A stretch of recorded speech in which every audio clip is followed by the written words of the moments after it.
The launch of Chevy's new Blazer EV got off to a rocky start with a software-related stop sale, but now it looks like the kinks have been worked out, the car is back up for sale, and get this, they've drastically lowered the price. So, can Chevy's new midsize electric crossover hold its own in a crowded field of excellent EV options? Today, let's talk about it.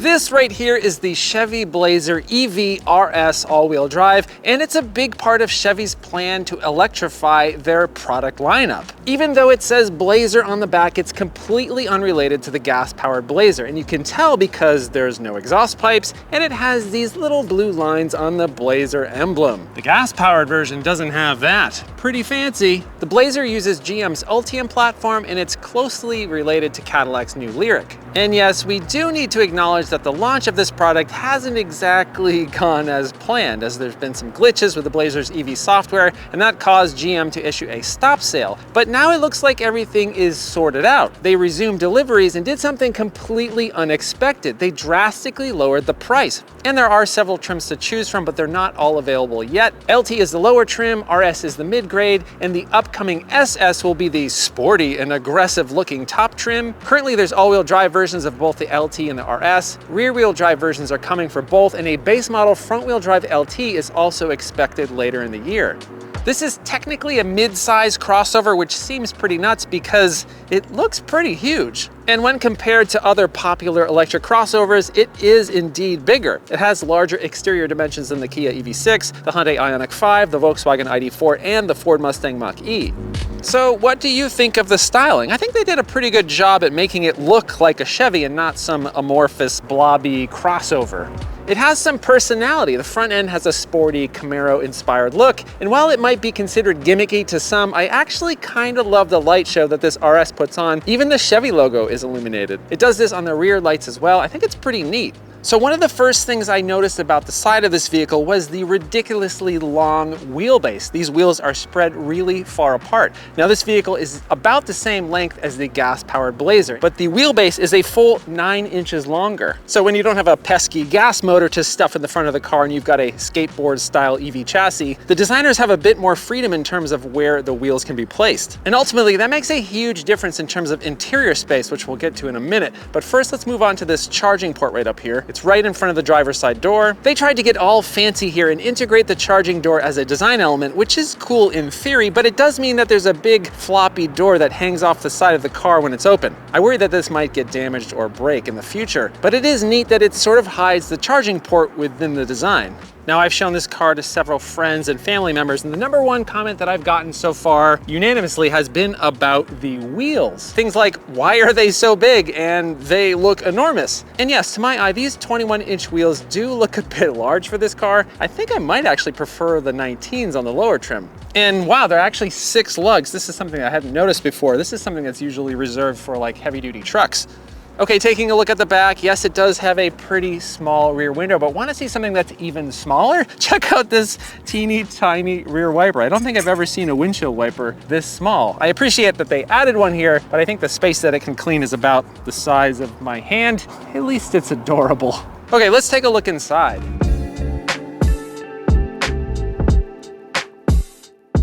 So when you first step inside here with the key, you'll notice that the car just turns on. It's very much like a Tesla. You don't have to press the power button, you just have to step your foot on the brake pedal. That's pretty nice. And instead of a windshield wiper stock right here on the right side of the steering wheel, you get a very small gear selector, which is relatively straightforward to use. I appreciate that this is small and it doesn't take up a whole lot of valuable real estate on this center console. So it is very clear from this bright red interior that they were going for a very bold look in here. It's a bit over the top with all of this red everywhere. This is a bit much for me, but if you like the gaming chair aesthetic, this color combo could be for you. But yeah, I think I'd probably go with just like black. You don't have to get the red. These vents down here are also really in your face. This interior is not subtle, but in general, the materials are nice. It looks like a good amount of thought and care went into the design here, and I appreciate the soft touch materials on the doors. Though even with all this red, it is fairly dark in here. There's no panoramic sunroof in this car, but it is an option. Okay, let's talk about these seats. They are a touch on the flat side, but they're decently comfortable. 8-way power adjustable on the driver's side, 6-way on the passenger side, and memory settings for the seat and the mirrors right here. But honestly, one of the best things about this car is simply how much room you have here. Lots of headroom, lots of legroom. Okay, let's talk screens because they are a primary focal point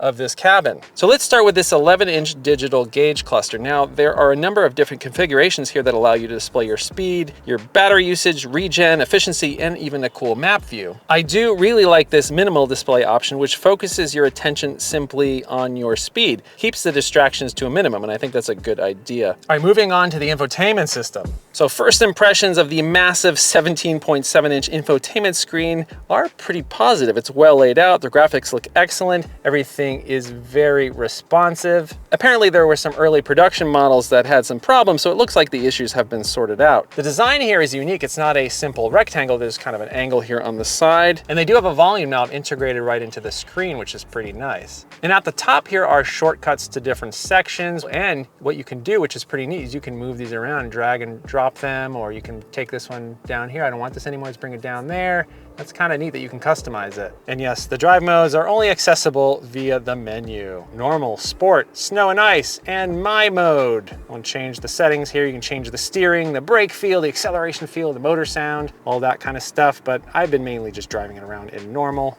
And the built-in Google navigation looks really nice. It works well. I will say that the search bar to enter your destination is pretty small. I feel like that could be a little bit larger on this gigantic screen. One nice thing is it will tell you how much charge you have left when you arrive at your destination, which is a pretty cool feature. And if you do feel like this map is too large, you have this cool split screen right here, which is kind of nice. You can have your music here on the left, map on the right. And at the bottom of the screen here, you'll notice that you've got ever-present controls for the HVAC, which is nice. They're not buried in a menu, which I appreciate. And good on GM for including some physical controls like this temperature knob right here and the fan speed buttons. So it's really easy to adjust this without taking your eyes off the road. Now, a few things like the heated and ventilated seats require a couple button presses on the screen, but overall it's pretty easy to operate without taking your eyes off the road for too long. If you want to change the vent location, that's also on the screen. And if you don't want to take your eyes off the road at all, you can use Google to change some of this stuff. Okay, Google, change the temperature to 74 degrees. All right, changing the temperature to 74 degrees. Okay, Google, what have I done with my life? I'm not sure. I guess one thing that would have been nice here is a place to rest your hand down here when you're operating the screen. If you're on a bumpy road, it might be hard to get your finger exactly where you need it to go. Now you might be scrolling around here looking for Apple CarPlay and Android Auto, and you're probably going to be disappointed if that's what you want, because both are not available on any trim. It was a decision by GM to leave these out, and I can only imagine that it might be a deal breaker for some. Yeah, you can use Google Assistant for a lot of things. It can read your text and it can play music through Bluetooth, but so many people have their phone set up exactly the way they want, and Apple CarPlay is a pretty seamless experience. So after driving this vehicle for a week, even though this Google system is really good, I found myself missing the convenience of Apple CarPlay, especially when sending a text or listening to music. Okay, so let's take a look at this center console. Once you slide back this cover, you'll find a surprisingly deep storage area for phones or kids' toys. And this is where you'll locate the two USB-C charging ports. And unfortunately, there's only what I could describe as a design mistake here. When a USB cable is plugged in, you can no longer shut the sliding door. It just kind of bumps up against that cable. Got two decently sized cup holders right here in the center, a wireless charging area for your phone. And right here, you have another enormous storage area, and so big it has a light in there, as you can see all your kids' stuff down there. And there's another USB port hiding down here. But yeah, that's a pretty large area to put your stuff. The door pockets are decently sized, and that's really it for storage up here. So my first reaction to the back seat of this vehicle is, holy crap, the amount of space in here is tremendous. Being an EV with a skateboard style chassis means that we've got a completely flat floor in here. And this is literally the only car I've had where grandparents didn't complain about the space in the back seat. There's just plenty of it. Lots of space for bulky child seats, and it's super easy to find the seat anchors. You got two USB-C ports, vents, door pockets for all your kids' crap. And this RS has heated seats for the outboard passengers, which is fancy. And they didn't skimp on materials back here, as they look and feel as good as they do in the front. Back here, we've got a power lift gate, and in terms of of cargo space. We've got 25.5 cubic feet of space behind the rear seats, which is actually a bit lower than the Hyundai Ioniq 5 and quite a bit lower than the Ford Mustang Mach-E. I guess we get more rear seat space at the expense of a slightly smaller cargo area. There's a deep pocket down here for oddly shaped items like a tripod. And here's where the charging cables go. With the second row folded flat, space increases to 59.1 cubic feet. It's a good amount of room, but just a hair smaller than the Mach-E and the Ioniq 5. Okay, let's check out the frunk. Oh wait, there isn't one. Oh well. Okay, let's talk about safety. Now, I think one of the most important safety features of a vehicle is the visibility. And in this Blazer EV, visibility directly out the front is fine, but these A-pillars are pretty chunky, so that can obstruct the side visibility a bit. It's got a pretty small rear window too, so visibility out the back isn't that great either. But sadly, that's the case for a lot of new cars. Thankfully, we have the optional camera-based rear view mirror, which is incredibly useful. And speaking of cameras, we've got a nice rear view camera and optional 360 view here. So with somewhat compromised visibility, I appreciate that the safety tech suite in this Blazer EV is quite impressive. This RS comes with things like front pedestrian and bicyclist braking and parking assist and forward collision alert. And we've got the optional RS convenience and driver confidence package, kind of a long drawn out name. But anyway, that includes a heads-up display, adaptive cruise, surround camera, and that rear view camera. All that technology does a fantastic job of notifying the driver of people and objects near the vehicle and helping the driver avoid collisions. I think that this tech is undoubtedly going to save lives. And speaking of lives, with the rise of deaths on US roads, I think GM should consider making all of these excellent safety features standard instead of optional, especially on a large, heavy car.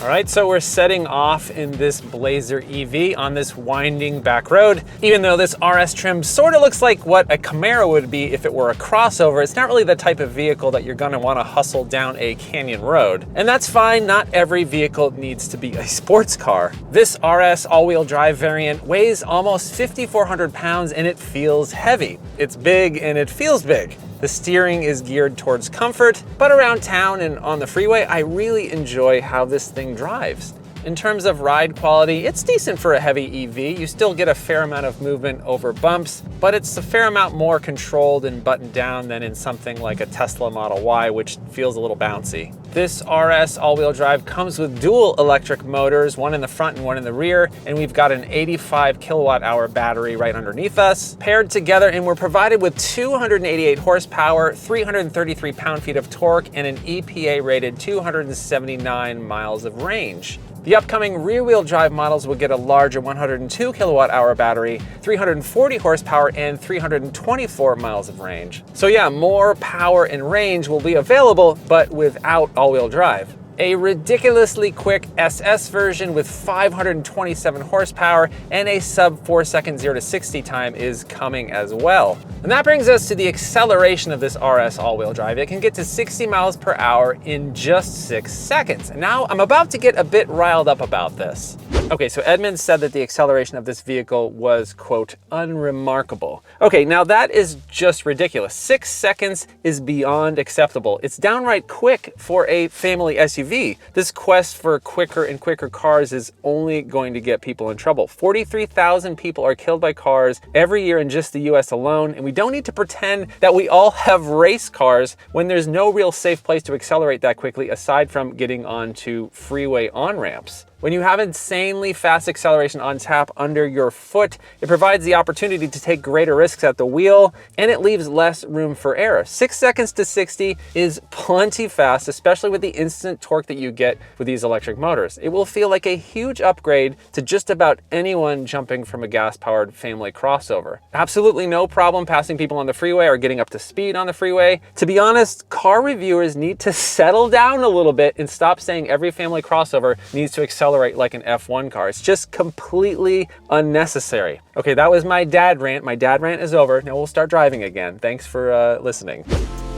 Now, the first bit of driving I did with this Blazer EV was a 200-mile road trip out to visit my family, which included a fair amount of freeway driving and a scenic drive through the Tehachapi Mountains. On this road trip, I got to test out the adaptive cruise control and the lane centering tech, and it worked great. No issues there. And I was impressed with the comfortable ride and how quiet this cabin is. And I spent a bit of time testing out the one-pedal driving. There's a few settings, and they're all implemented quite well. And on the back of the steering wheel is a regen on demand button, which essentially slows down the car with electric motor regen. It can be a useful way to slow down without using the brakes and put some electrons back in the battery pack. The only problem with this regen on demand button is that it's about 1 millimeter away from the audio track change button. On my road trip on the freeway, when I had the cruise control going, I attempted to switch to the next song and instead pressed the regen on demand button, causing the Blazer to decelerate pretty rapidly. Thankfully, I realized pretty quickly what I had done, and I guess now I'll feel around the steering wheel a little bit more before I try to change the audio track. Okay, let's talk range, efficiency, and charging. This RS all-wheel drive is rated at 279 miles of range. Edmunds tested this and they managed an impressive 320 miles in their tests. But of course, actual range depends on a number of factors: terrain, temperature, weather, how much lead is contained within your right foot. So I've averaged 3.1 miles per kilowatt hour in mixed driving. That included that road trip, a fair amount of stop and go driving in Los Angeles traffic, some back road driving like I'm doing now. That's a bit less than what I got in the Ioniq 5 and the Kia EV6, and of course the Niro EV, but it's a lot better than what I got in the Toyota BZ4X. So the EPA rates this at 103 miles per gallon equivalent city, 88 highway, and 96 combined, which is fine, especially if you're coming out of a gas-powered vehicle, but it is lower than what you'd get in the Ioniq 5 or the Mustang Mach-E. So Chevy gives you a charging cable that includes both level 1 and level 2 charging, which is nice. When plugged into a level 2 charger at home, it takes 9.5 hours to charge to 100% from empty, which is perfectly acceptable. And to be honest, EV ownership works best if you can charge at home. It's just far more convenient than having to deal with DC fast chargers, which can sometimes be unreliable. But if you do need or want to charge at a fast charging station, this all-wheel drive Blazer EV can fill up at 150 kilowatts. That's not class leading, but it's acceptable. In ideal circumstances, 78 miles can be added in 10 minutes of charging. The upcoming rear-wheel drive versions will have a slightly larger 102 kilowatt battery and slightly faster charging speeds of 190 kilowatts. And we've got the ubiquitous SAE combo plug type here, but apparently GM is going to switch to Tesla-style ports in the future.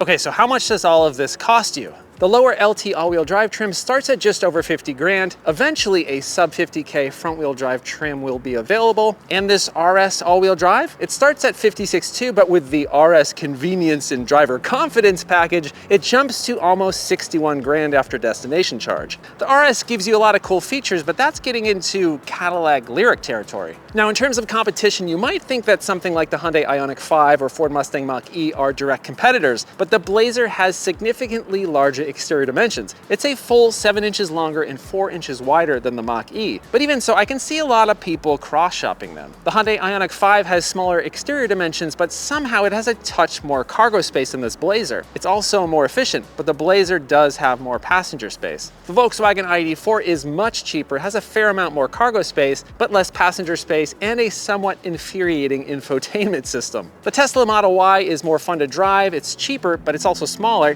It has somewhat questionable build quality, and also a CEO that you may not want to be associated with. The new Kia EV9 gives you significantly more cargo space, a third row, and a similar starting price, but prices can get up there once you move to higher trims. And all of these come with Apple CarPlay and Android Auto. Leaving that out of the Blazer EV might end up being a deal breaker for some people. So what do you think of this Blazer EV? It is more expensive than some similar options, but it is indeed a bit larger and offers a cavernous passenger area. It's got bold styling if you like that kind of thing, and it's very pleasant to drive. Now that it looks like they've got the software kinks worked out, it seems like it could be a very well-rounded choice for a family looking for gas-free transportation. If you like this video and you want to see more like it, please consider subscribing and hitting that bell icon so you can get notified of all my videos. If you want to help support the channel, please buy a Hello Road t-shirt at hello.tv/shop. Thanks so much for watching. I hope you're well, and I'll see you soon.